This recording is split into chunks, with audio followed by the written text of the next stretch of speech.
On a Saturday morning, in April of 1971, Martin Cole walked into the feed store in Lancaster County, Nebraska, and bought something that made the clerk raise an eyebrow. Corn seed and bean seed for the same field. The clerk looked at Martin like he'd just announced plans to fly to the moon on a tractor, but he rang up the purchase anyway.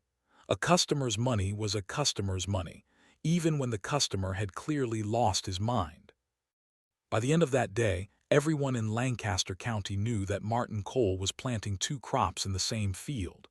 By the end of that week, they had a nickname for him, Double Trouble Martin. The name stuck, and for the next 10 years Martin would hear it everywhere he went. At the feed store, at the diner, at church, at the grain elevator, always with a smirk, always with that tone of voice that said, "Here comes the crazy man who doesn't know how farming works." Martin never argued, he just kept planting.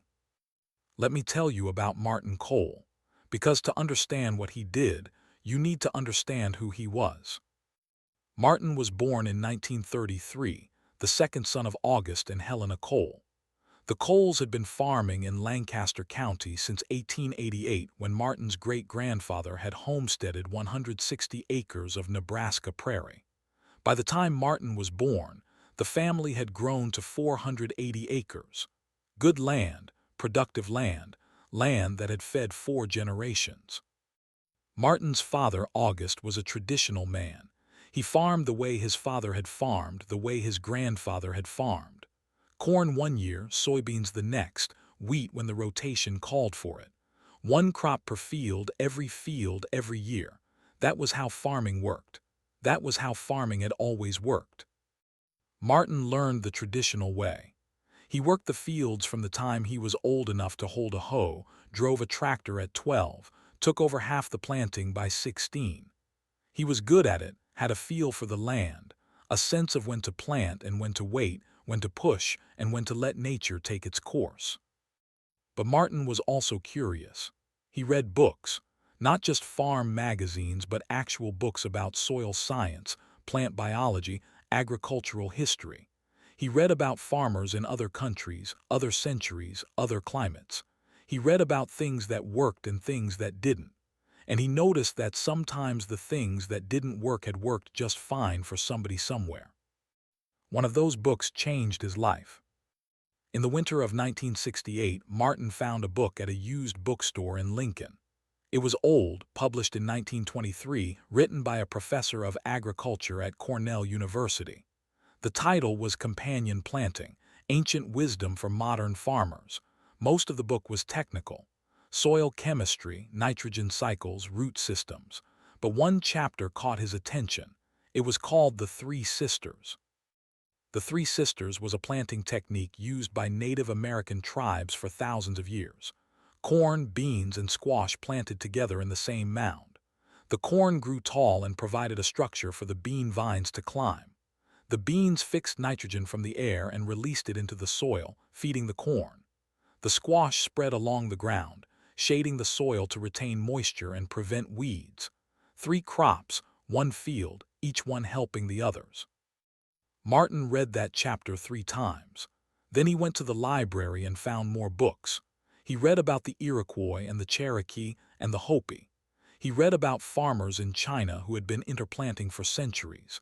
He read about modern experiments in companion planting, small-scale studies that showed real benefits. The science was clear. Certain plants grown together did better than the same plants grown apart. The beans were the key.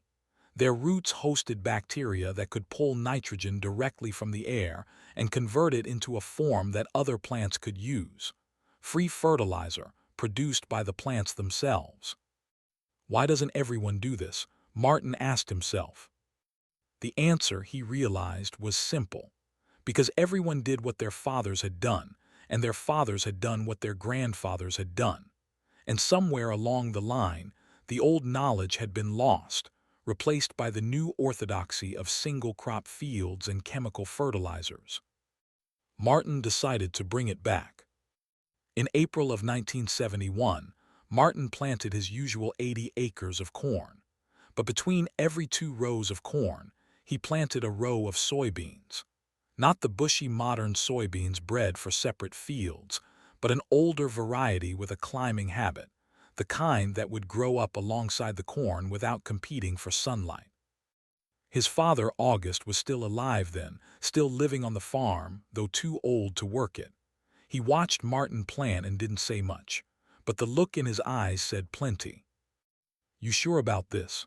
August finally asked on the third day of planting. "I'm sure. Your grandfather never planted two crops together. Neither did I."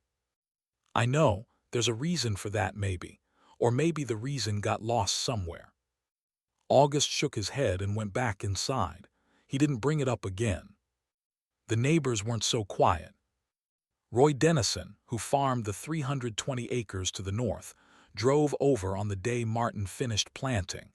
He stood at the edge of the field and stared at the alternating rows. Corn, beans, like he was looking at a car crash. "Martin, what in God's name is this?" "Companion planting. The beans fix nitrogen, feed the corn. Corn provides structure for the beans. They help each other. They'll choke each other is what they'll do.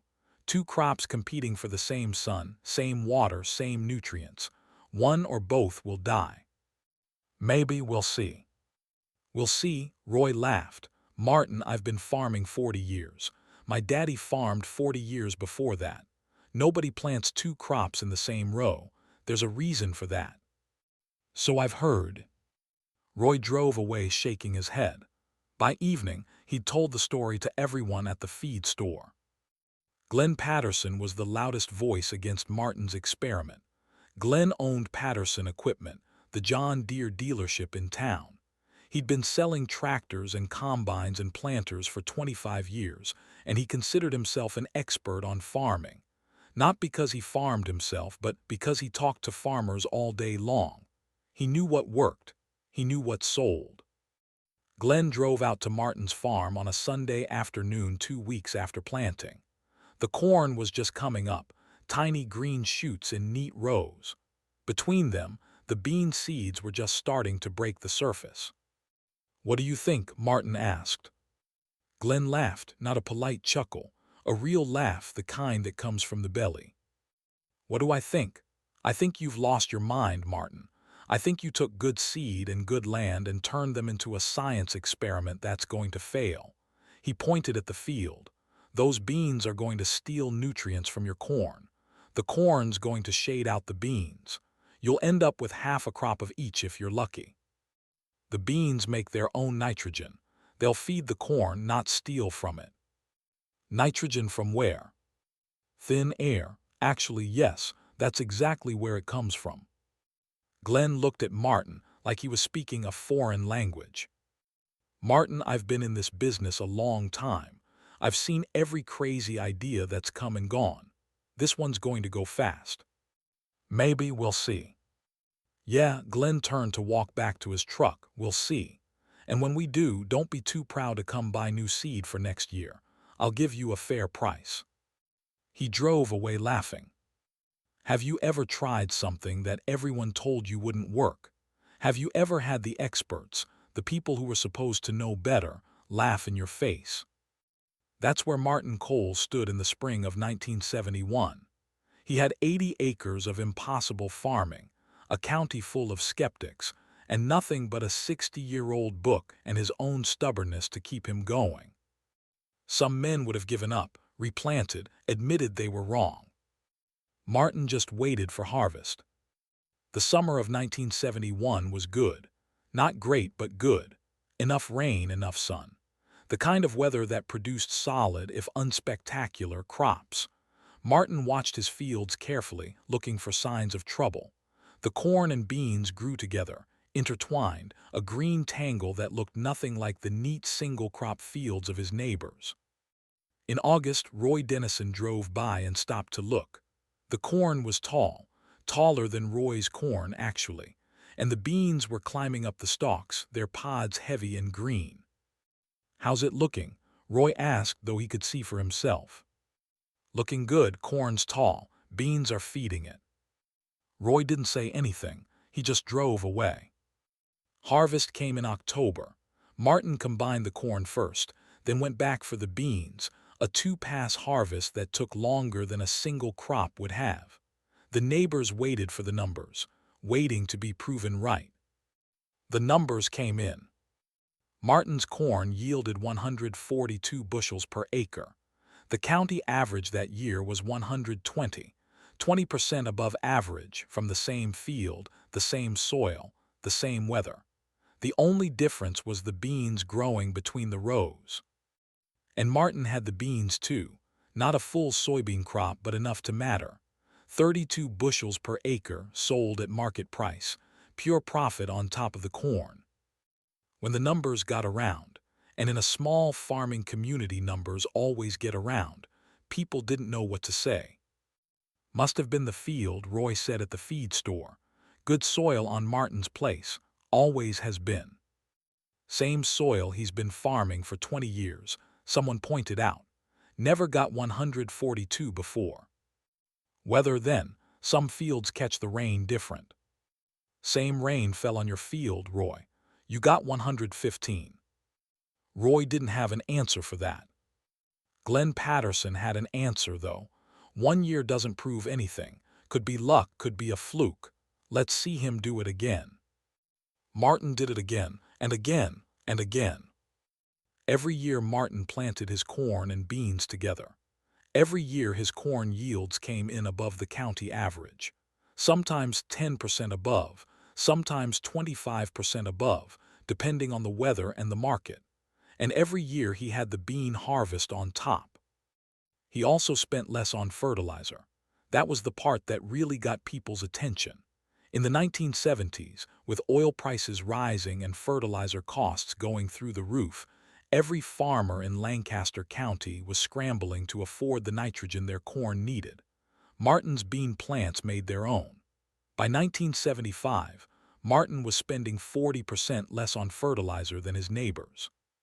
His yields were higher, his profits were better, and he was doing it with a technique that everyone had said was impossible. The nickname evolved. Double Trouble Martin became Double Harvest Martin. The smirk behind it faded, replaced by something that might have been envy or curiosity or grudging respect. Glenn Patterson never apologized for laughing, but he stopped laughing. And once in 1977, Martin overheard him explaining companion planting to a young farmer who'd asked about it. Some people do it, Glenn was saying. Martin Cole out on Route 6 says the beans feed the corn. Seems to work for him. Might be something to it. Coming from Glenn Patterson, that was practically a ringing endorsement. The farm crisis hit Nebraska in 1980 like a hammer. Everything that could go wrong did go wrong at once. Interest rates spiked to 18%. Land values collapsed. Commodity prices, the money farmers got for their crops, dropped through the floor. Corn was hit especially hard. Prices that had been over $3 a bushel in the mid-70s fell below $2. Farmers who had borrowed to expand, who had bought new equipment and new land at boom-time prices, suddenly couldn't make their payments. The foreclosures started that summer and didn't stop for years. Martin watched it happen. He knew these people, had known them his whole life. Roy Dennison, who had laughed at his beans, lost 160 acres to the bank. Glenn Patterson's dealership nearly went under when farmers stopped buying new equipment. The feed store closed. The diner closed. Half the farms in the county changed hands. Martin didn't lose anything. In 1980, Martin harvested 145 bushels of corn per acre. At $2.10 a bushel, that was $304.50 per acre. Not great. Prices had been better, but survivable. But Martin also harvested 35 bushels of soybeans per acre, and soybean prices hadn't crashed like corn prices. Soybeans were selling for $6.80 a bushel. 35 bushels times $6.80 equals $238 per acre. Add the corn, and Martin was making $542.50 per acre. Roy Dennison, farming the traditional way, got 120 bushels of corn per acre at $2.10. That was $252 per acre. No beans, just corn. Martin made twice as much money from the same amount of land. He'd spent less on fertilizer and his soil was healthier. And when the bank came asking about his payments, Martin could look them in the eye and say, "I'm fine. Checks in the mail." Roy Dennison couldn't say that. Neither could a lot of other people. It was October of 1980. Martin had just delivered his corn at the grain elevator and was waiting for his receipt when Roy Dennison walked in. Roy looked older than his years, stooped and gray, carrying the weight of the farm he was about to lose. Martin, Roy, they stood in silence for a moment. "How'd you do this year?" Roy finally asked. "Good, corn's good, beans are good." Roy shook his head slowly. "I should have listened, should have at least tried it." "Why didn't you?" Roy thought about it. "Because my daddy never did it. Because nobody did it.